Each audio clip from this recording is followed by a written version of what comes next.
Hi, everyone, and welcome to the Unashamedly Human podcast. Actually, it's been a while since I've done a podcast. I nearly forgot what I called it there. I just noticed that little bit of hesitancy. I'm delighted to be back and to be chatting and speaking to everybody. And today I have with me two beautiful guests who I've known Sarah for a long time, and Helen is new to me, but during her little preamble, she told me she went to university in Edinburgh and she loves Edinburgh and she loves Scotland. So I've decided she's now a BFF. That's it. When I hear that kind of chat. Now, the reason for having both of these beautiful souls on the podcast is because they have recently written a book. And I am so keen for you all to hear about this book, because fundamentally, to me, it's a game changer, because it helps us all find the words, the feeling, and the practicality of being the psycho-spiritual beings that we are. And it helps us unfold that in a very visible way. So Helen Amery and Sarah Priestley, welcome to the Unashamedly Human podcast. Thank you. Thank you, Jackie. Now, what I'd love you to do is, because there's two of you, if I could just ask you, Helen, can you start? And then Sarah, can you just tell people who you are, what you do, where you're from, etc. And then we'll get into the book. Yeah, cool. So as you said, Helen Amery. I live near Loughborough now. So come right down to the middle of England, possibly the furthest I could be from Scotland and the sea. I miss the sea. But yeah, so I spend my time working with individuals and increasingly with organisations just now as well, actually, in all of what we're going to be talking about today. But I think increasingly, like you've just said about that psycho-spiritual, so important for me, that holding of both of those things. So my background was coming through HR and then coming through psychology-based coaching.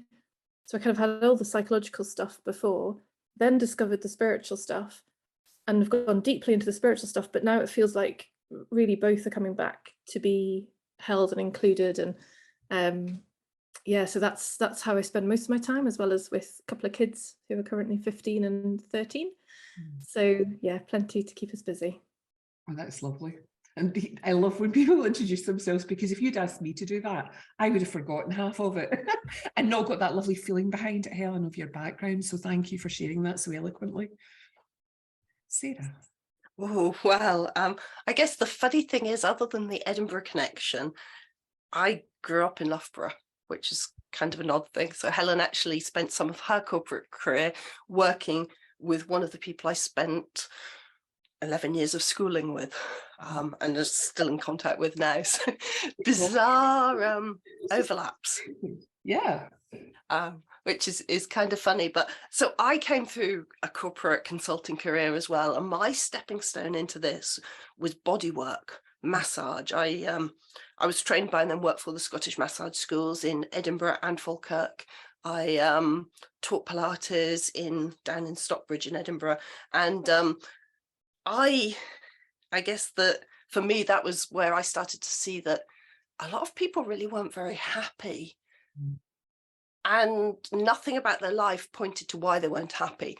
And I think that's why I was very open when I kind of came across this whole through principles non-duality arena sideways. It kind of caught my attention, and I did literally come sideways, not expecting it. So now I live just outside London, which is crazy, busy, chaotic place, but we live in the countryside.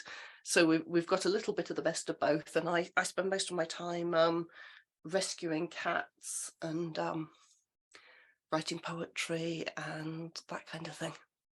Oh, it's beautiful. I've seen lots of pictures of your cats and what they're up to in the adventures, and it's lovely. I do love a good cat story. Merlin is here. He'll probably get bored at a certain point and bite me violently, but he's learning. So much to look forward to in this podcast, isn't there? Ladies, I said at the beginning of the podcast that it's incredibly important to me and on my human journey that I've always spoken about being unashamedly human, because for me that's embracing everything, all of me, all the light, all the dark, everything in between. embracing my own psychology, but understanding my spiritual nature, the part that we're not really taught about. And I remember years ago, you know, a teacher trying to embarrass me because I wanted to speak about being unashamedly human, and being told, well, no, that's not what this is about. And I thought, well, if it's not about this, what is it about? You know, what is this journey of life about? And when I realised, Helen and Sarah, that you'd written a book, I was keen to have you on the podcast, and then obviously, you know, got a copy of the book and read it. And honestly, ladies, I have to commend you on writing a book that has so eloquently and succinctly, and I know there's a lot of pages, to me that is still succinctly, it's so clear, that essence of our spiritual nature and our psychological nature, and how that comes together through the lens of non-duality, but also psychology, and also the principles, and also anything else that is out there. It's just an awakening of everything that embraces how we can live life. And you do give practical examples in there about how we can explore that, which so many other books that I've read in recent years haven't touched upon. You've just been kind of left to it. You know, and I'm a great believer. I do love try this, have fun with this, see what goes with this, because I love the playfulness of life. But I'm also very, very curious about how the hell did you two get together and decide this is what was needed, and bring this all together? And how long did it take? Because I think there's 319 pages, is that right? There's 80,000 words. So I don't know who wants to talk about that. Well, Helen should start because it started with Helen. Oh, yeah, thank you, Sarah. Yeah, so I've thought about writing various books over the years, and lots of them began, but then never really went anywhere. And then it was in just last year, gosh, 2021, I had gone through working with a load of different coaches and teachers, and had loads of insights, and really initially quite a big awakening in 2018, and then lots of, like you said about the psychological, lots of undoing, unraveling, unlearning of some of the psychological baggage that had been collected from a non-dual grounding. So I had loads of great explorations and insights and realizations along that. But then I moved to work with a teacher who he was asking me some questions, and he could obviously see I was off in my head, talking from ideas, talking from concepts. And he was like, but Helen, what do you know for yourself? And it was like, oh, I don't know. And I realized how I was really finding it hard to tell the difference between what I knew for myself and what I'd learned from other people. So that took me into some of the kind of explorations that we've shared in the book, and which really, along with the work he and I were doing together, it really cemented my knowing of that essential nature and the untruth of the seeming separate person I'd thought myself to be before. And it really then brought, well, an idea came, really, you know, we know that insights, fresh ideas, they come from nowhere, right? So this, from nowhere, inverted commas there. So this thought came of, this is the book. There's a practical book here, which is the culmination and the curation of all the different bits and pieces I'd collected. I didn't know at that time Sarah would be involved, so it was kind of like, well, I've collected all these different bits from different people. What if I could put that into one book that other people could then access, and kind of make it easy? Like, here, you can find out for yourself as well. And here's the practical, some real explorations you can do. You don't just have to wait for an insight. You don't just have to hope that one day you'll realize this. You can actually do something very practical to see it for yourself. And each time you try it, you'll see something more and deeper and fresher. But yeah, here's some practical stuff you can do. So I already had quite a clear idea of what the book was. And then it was just over a year ago, I joined a webinar that Sarah was doing, because you'd had some time out, hadn't you, Sarah? And you came back with these these free seminars for people going, you know, come and find out about the basics of non-duality. So I went to one of them, just kind of like, oh, I wonder what Sarah's up to these days, and joined. And I was like, oh my God, she's totally talking about the same kind of practical explorations as I want to be talking about in the book. So I dropped her a message and said, do you fancy doing this book together? And it was one of those moments of just insight, like it felt like the right thing to do, to invite her to that. And plus with a little bit of doubt afterwards, going, oh, was that the right thing? Have I done the right thing? Is it, you know, as the mind will do. But it was absolutely the thing to do, because as you've seen in the book, Jackie, there's that synergy of both of our passions, I guess, for that kind of practical exploration and making it real, making it normal for everyday people. It doesn't have to be some far away fancy spiritual guru thing. It's like, no, it's right here for you, every single human, right here now. So that was really behind it. But yeah, Sarah, do you want to kind of continue this? Yeah, so it was literally just over a year ago where Helen said, I've sort of gathered this stuff, and do you want to write this book? And I said yes, and then I'm like, really? But she said it was a little book. She said I did, didn't I? I've actually checked, it's 392 pages. Yeah, and so I was well bought in before we realised it definitely wasn't a little book anymore. But it's I guess it's been a passion of mine for like put people back in control. I always want them to be doing the exploring and them to be finding things out, and giving a framework and some suggestions, because you know, you don't know what you don't know. But there's such a tendency for the seeking to turn into the thing, you know, that people are following a spiritual teacher over and over and over again, which is lovely. But when they're asked a question, they quote their teacher. And when they don't, like, it's not something that's lived for them, it's something that they go on a retreat to do. And the idea of actually being able to, it's such a fantastic idea, the actual idea of making a book of experiments, so that as a mechanism for that empowering, not as a you have to do it this way. And in fact, I think Helen and I both, like, through our own explorations, we made things up as we went. I wonder what if, and we pushed the logic and we looked at how it really worked. And you know, I can remember teaching a webinar about 4 years ago now, and halfway through something with somebody else, and halfway through something, one of the people said to me, oh, well, is that what you really believe? And I was like, I had to stop and say, oh no, you know what? I'm repeating something somebody said to me that made a lot of sense, but it's not 100% what I believe. And it wasn't that it was wrong, it just wasn't my words and my way. And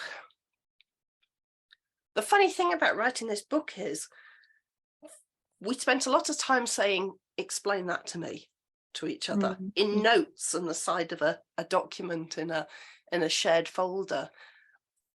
But there was never really a point where it was like, no, that's impossible. And there's no real conflict. There was just, explain that to me. Or is there a better way of saying this? Isn't that the same as that? Where are we going to with this? It was all questions for us to say, how do we explain this in a way that flows, that's easy, that's accessible, that says, sure, have your guru or your ashram or your retreats, but just have something that you know is 100% you, 100% yours.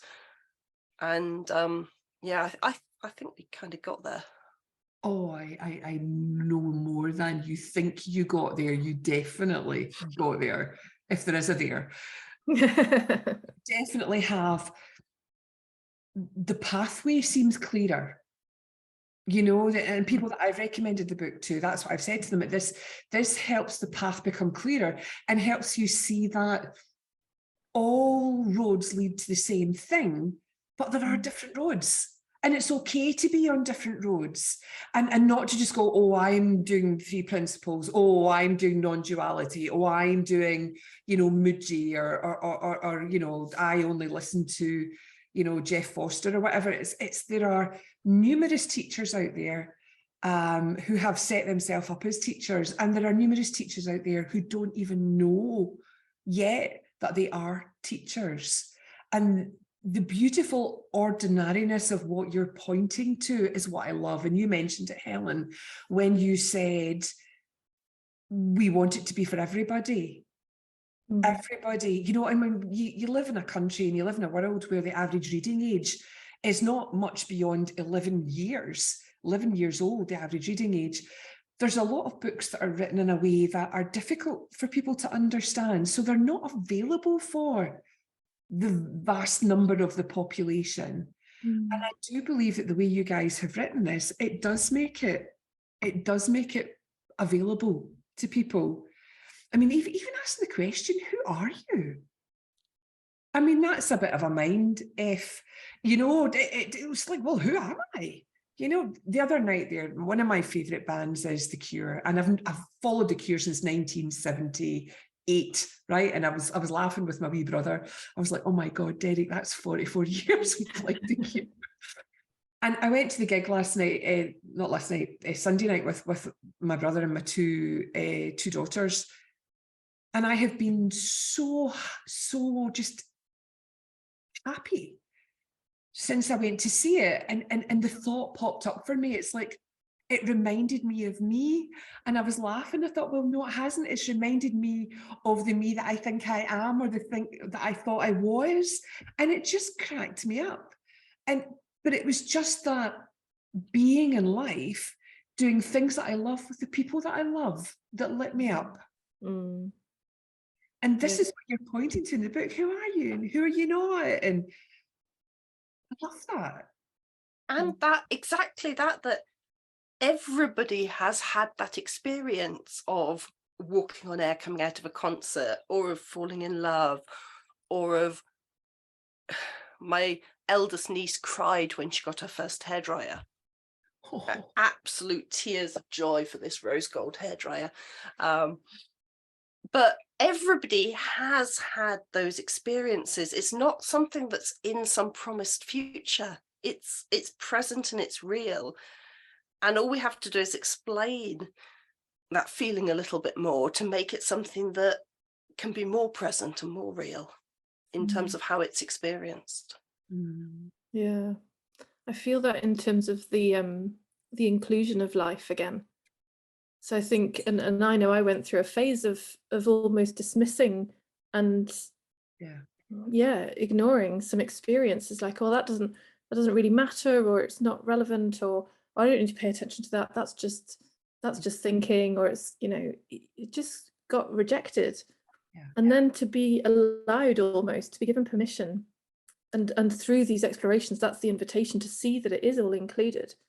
And then that's the aliveness. Then that's just the delight in the delightful moments, and the tears with the very sad moments, without the barriers or boundaries of what's allowed or what's not allowed, or what's acceptable, and what does the spiritual teacher say, and should I be having this emotional reaction to this thing, or is this in some way wrong? All that stuff that I know that some of the people I've worked with have had that experience of feeling like they were somehow failing at the spiritual journey because their minds hadn't gone quiet, or because, am I allowed to enjoy this thing? Is that, is that not spiritual? Or should I be upset by this thing? Is that not spiritual?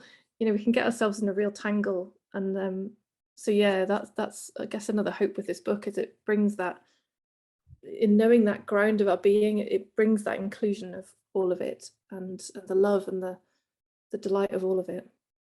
I love that. I love what you're both saying there, and is that life is a journey, and to deny ourselves parts of our own human journey is, to me, it's harmful. This is what I've seen over the years, sort of in my many years of searching and seeking, and with my clients as well. When you dismiss something as all thought, you're spiritually bypassing your human experience. And a lot of clients, probably the same as you guys, when you get them in front of you, they're like, oh, but you won't want to hear my story. You won't want to hear what's going on. I'm like, bring it all, because there's so much information in the story that you're going to tell me, and I will honor that story by holding that space for you while you hear yourself say what you're meant to say, and the hope that you might hear yourself too. And this book helps people do that. I mean, there's a quote at the beginning of the book that I love, and it's talking about how will we get there. You know, so at the beginning of the book, you're telling people a bit about yourself, a bit about the book, and how we're going to go through the book. So you're setting the stage, you're setting the foundation, you're giving people the roadmap. Okay, so this is what you can expect. And you say, how will we get there? And then you use a quote by the Buddha. And it says here, believe nothing, no matter where you read it or who said it, no matter if I have said it, unless it agrees with your own reason and your own common sense. And it's just, I love the words common sense, because it's all thrown that out the window. So tell me a bit more about that in your laying out of how will we get there? Because it feels so inclusive and so loving and so kind, the way you're setting this out. Could I start, Sarah, with, because it's making me think of one of the readers who read it before we published was concerned that we were going to force her to have a certain kind of journey, that somehow by us saying we have the map, it was predetermining the journey she would take. And so I think, and really I think that's what you're picking up on there, that we have the map, and we're confident this is a useful map, this is a well-worn path. We've just brought it into the modern language and put it in a like you said before, succinct 400 words 400 pages rather of book. But the key for us is that groundwork that we lay at the beginning is essential to having a great journey, and that the journey you go on will be your own journey. Like there's nobody else can give that to you, nobody else can make you have a certain journey. And so I think that's really what we wanted to achieve with that beginning, was to lay that ground in that way that honoured both. It's like, there's a map and you're going to have your own journey. And kind of, I guess that Buddha's point, you know, trust your own experience. That's all we've ever got, is our own experience, our own perspective. Sorry, Sarah, what else would you say? No, and I was just going to add that I think that's why we start very early on talking about like different types of experience, the direct experience, and just helping people actually realize that the most direct experience, just like their own deep sense of self, is so overlooked, and that direct experience isn't what's going on around me in the world and what I think about it. So I think that when we were setting that out, as well as sort of like just the map of the order we were doing things and why we're doing it in this slightly more modern order, and why we've got the 3 parts and the different types of experience, it was very, very important to give people that sort of understanding of the tools of exploration, so that they could take ownership right from the very beginning. And that's where the introspection, self-reflection, it's what some people do in meditation, and which is very common in spiritual circles. A lot of people talk about that, you know, you fall back into wisdom, there's a feeling you're looking for. So we put a little bit maybe more bones on that. And then the other side, the actual living life, that this isn't a new profession, unless it happens to, you know, bite you and keep you. It is an exploration that puts you back into life. But in the middle is this bridge of logic that says, well, if that's true, how does it work in my life? If this is true, how does it show up?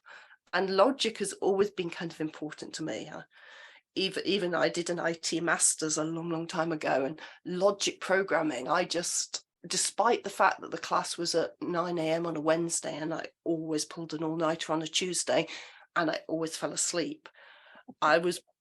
It's just, logic makes so much sense to me, because it stops us being victims of dogma Yeah. Even if the dogma is grounded in something really, really valid and truthful, when it becomes dogma, it stops being valid and truthful and starts to demand obedience.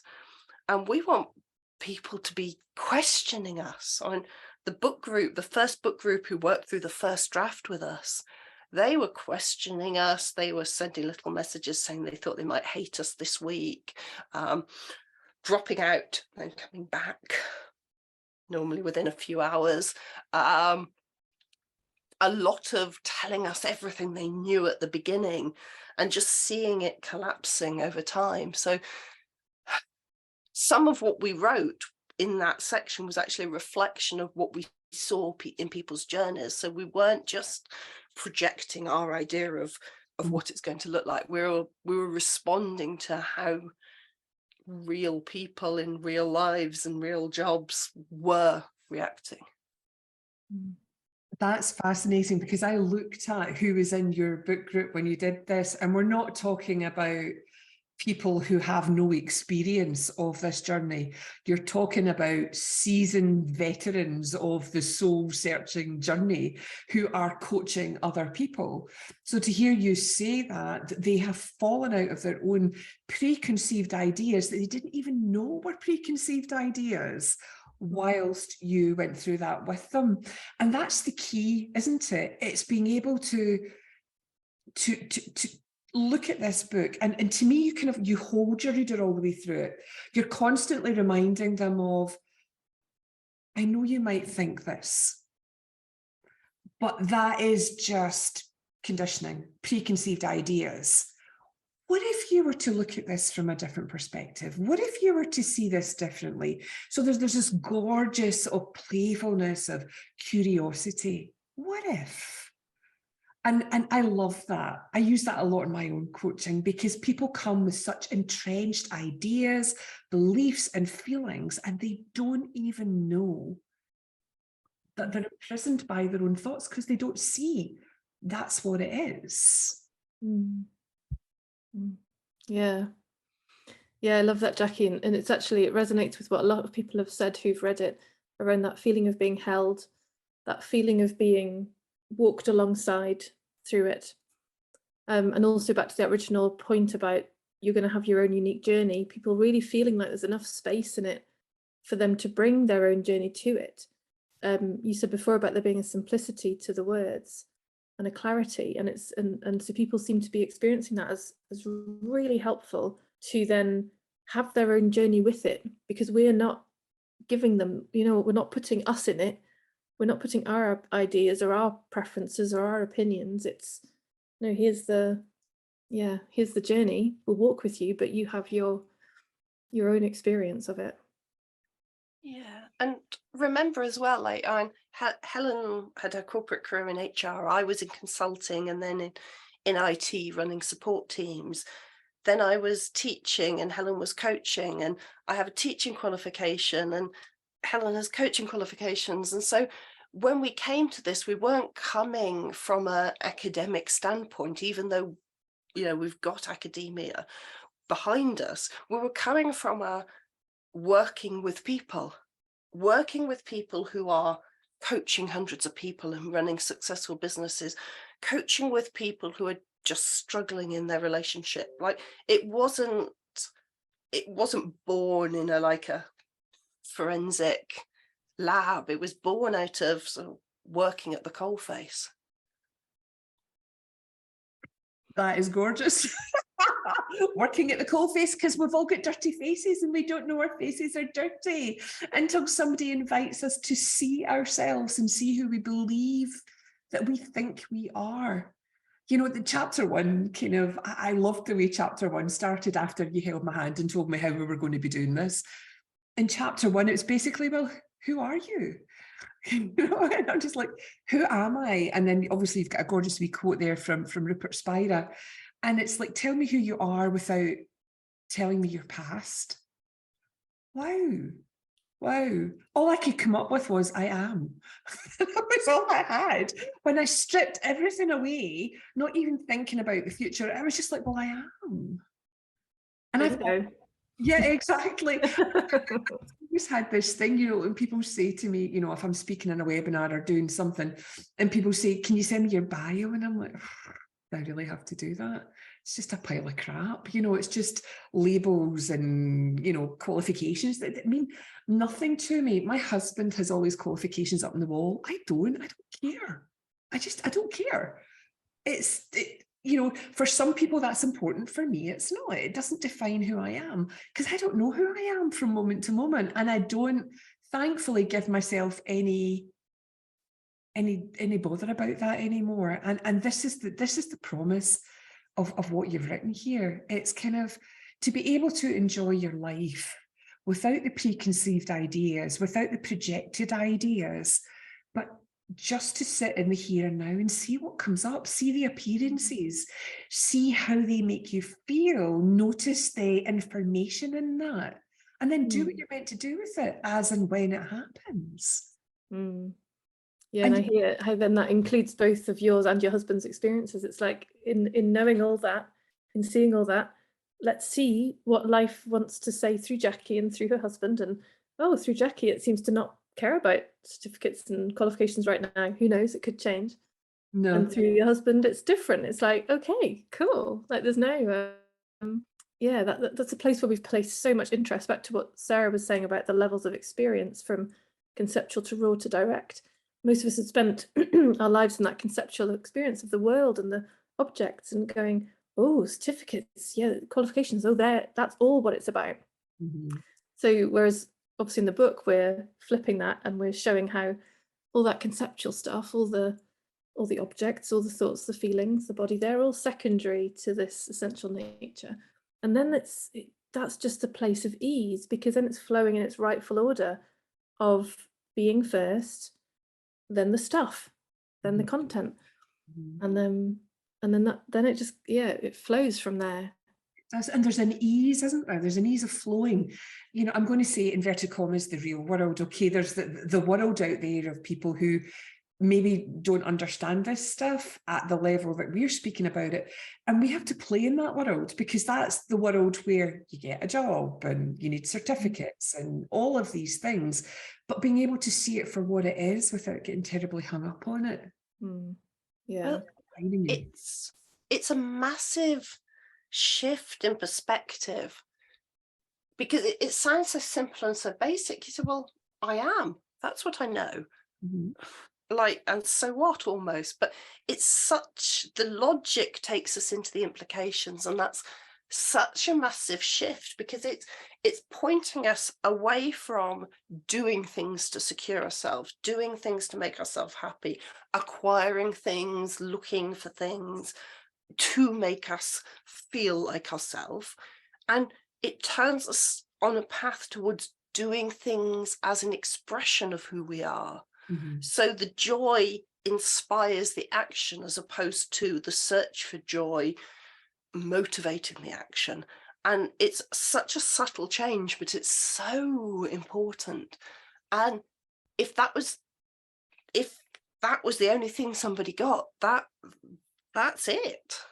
They don't need any of the words, they don't need any of the concepts, just that they start with who they are and then live it engaged. And that doesn't mean the same thing for everybody. For one person, that will be living really quietly at home with their dog, and for another person it will be setting up some global activism campaign, and everything in between. And I think we've been as careful as we possibly can to say, what you do with this is yours, your unique expression, one common core, your unique expression. And how often do people get encouraged to simply be who they want to be in each and every moment? Without guilt, without shame, just be. Yeah, I think it's fair to say we've all come through that conditioning, haven't we, of there's a right way to be, a right person to be, a right way to behave, a right job to do, and then you'll be loved, then you'll be happy, then you'll be okay. So we're really flipping that narrative. It's really curious to me, you know, sort of reading your book written by two females.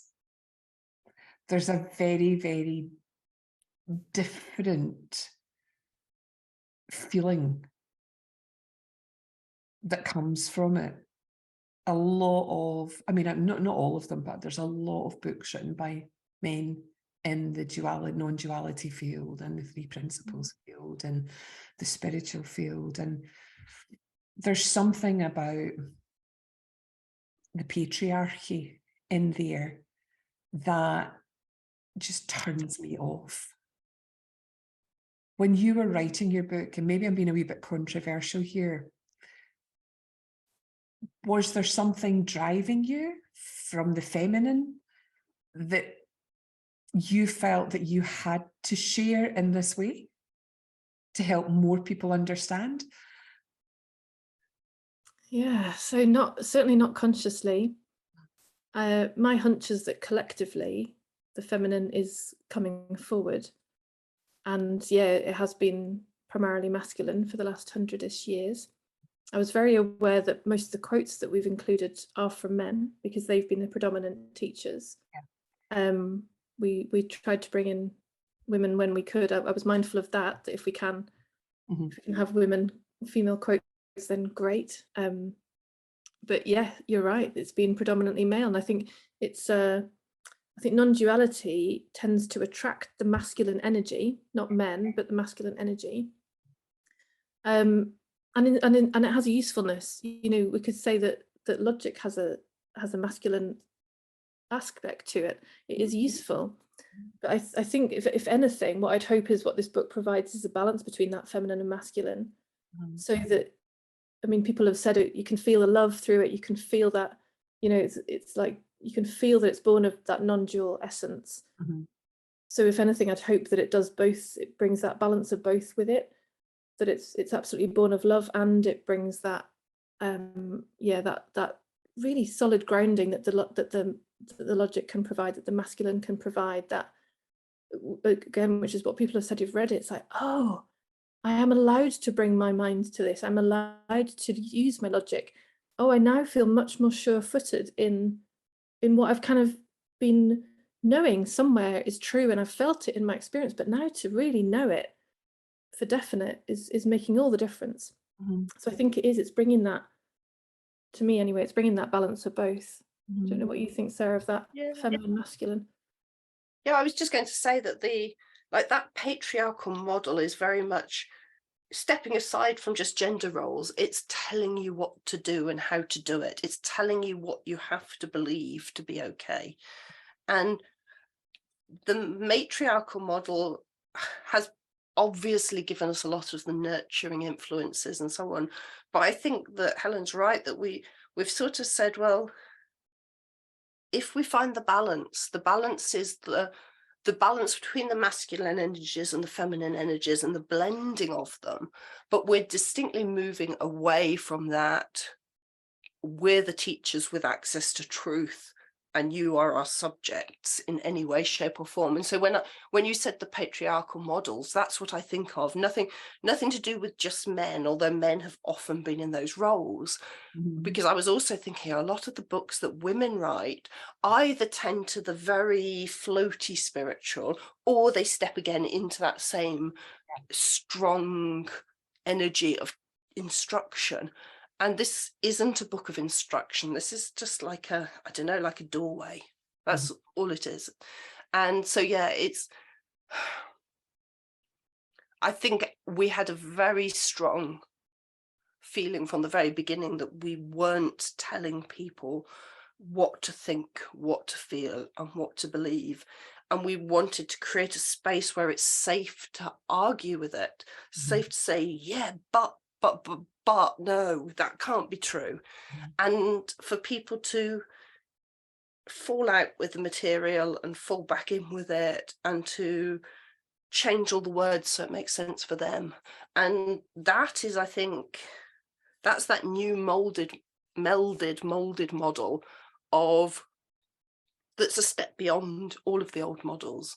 But we did notice obviously, as we were coming into reviews and things, that it was because so many of our quotes were from men, because they were the men who had the quotes that fitted what we were doing, and we brought in as many female voices as we could. We were very keen to include female voices in our reviews, because there are a lot of good female teachers, and a lot of them are still less involved in promotion, much more getting on with what they're doing in their own arena. And so we did want to bring in some of those voices when we looked at the people who were reviewing what we'd written. So yeah, thank you from both of you. That's fantastic explanation, and was my feeling when you were talking. The word that kept coming to me, Helen, was love. And this book has been written from essence. It's very obvious it's been written from essence, and essence is love. And that's what I can feel coming through it from both of you. Who should read this book? Well, obviously everyone. Yeah, I guess for me, always with this exploration, it's what you're drawn to. So I've found that along my journey, the next right thing has appeared, including if the mind's argued, going, really, are you sure this is the next thing? It's always been provided step by step by step. And so I would invite people to, if they're listening to this, the books clearly come into their world. If the books gets recommended, you know, these are all signs to me when something wants to be seen by us. It's like it comes up going, hello, hello, look at me, read me, watch me, whatever the thing is. So if it comes into your life, if you're drawn to it, then absolutely go for it. I think what we've found is that, because as well as the original book group, we had some independent readers as well. So we have had a huge spread of people, from those who know nothing about any of these explorations to those who are very seasoned. And everybody, of course, has a unique experience. I think in some ways, those who are very deeply in it and those who know nothing about it are in some ways in a stronger position to connect with it. The ones who we've found have battled with it more are the ones who have more ideas about how they think it already is. So that doesn't make it wrong for them to read. It just means they might have to be ready to put down more stuff and to come with more of an openness and that curiosity to see something fresh that perhaps they haven't realized. Like we've said before, they haven't realized they've collected an idea that they don't actually know for themselves. So really it is for everyone. Yeah, if your heart's drawn to it, then it's definitely for you. Yeah, it's I was going to say that, and hopefully it's really obvious that, but I don't think it is always obvious, because I see in some of the social media groups, people will say, oh, my friend feels desperate. Which teacher is going to, or which book should I give them? And so when somebody's in a crisis, they should be talking to a crisis specialist. Doesn't mean the book isn't for them. It means deal with the crisis first. The book is not here to get somebody out of a mental health crisis, although often it does by accident. And, you know, it is questioning who you are. It is questioning your beliefs and rules that you've lived your life by. So we do say, in a crisis, speak to a specialist in that field. But beyond that, and that's what made me think, is one of my friends who reviewed the book has the sort of group where people are constantly asking for, which books should I recommend to my friend who has eczema, and which book should I recommend, like completely random sets of criteria. And he said to me, there's not really space in this field for another book. It's all been said, but you did help me back in the beginning, so I'll read it for you. And then about 2 hours later, he's like, I was wrong. There is space. This is a space I didn't even know existed. And so, yeah, I think that Helen's vision and what we've delivered of something just a bit new. And that doesn't mean that the old books aren't valid. There's beautiful stuff been written over centuries, well, thousands of years, millennia in this field. Beautiful, beautiful things. And all we've said is, look, at the essence of these spiritual, religious, philosophical, psychological traditions are these basic questions. And if you adopt the tools to explore them for yourself, you can live all of it, whichever way makes sense to you, in your religion, in your work, in your family,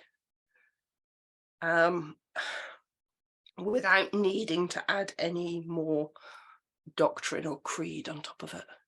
You can tell I've got a theology degree. I keep using these words, but it's so insidious, that idea that somebody else knows better than me about who I really am.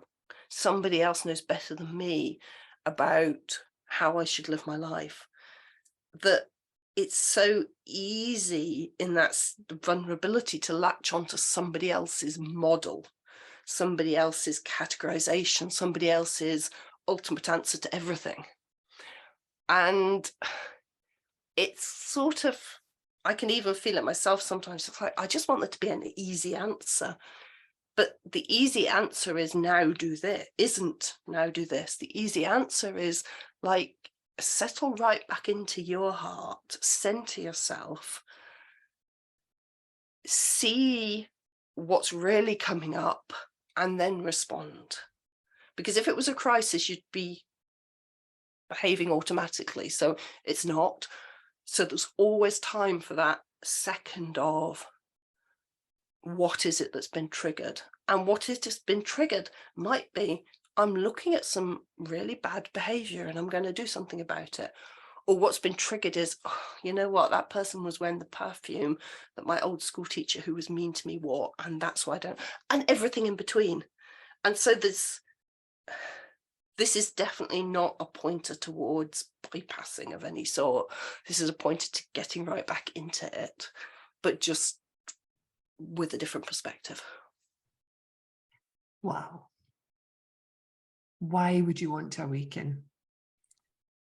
And you guys say, the benefits of joining you in this adventure are huge.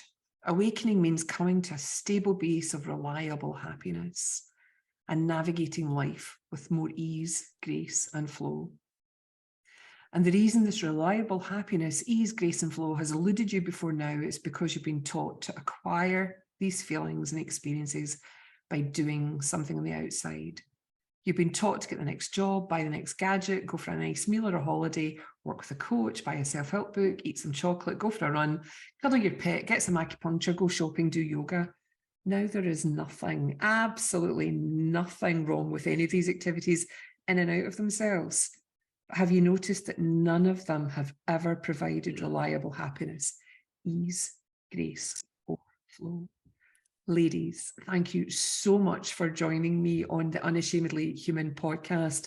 The book we are talking about is called The Complete Book of Awakening by Sarah Priestley and Helen Amery, and it's available on all the good book retailers.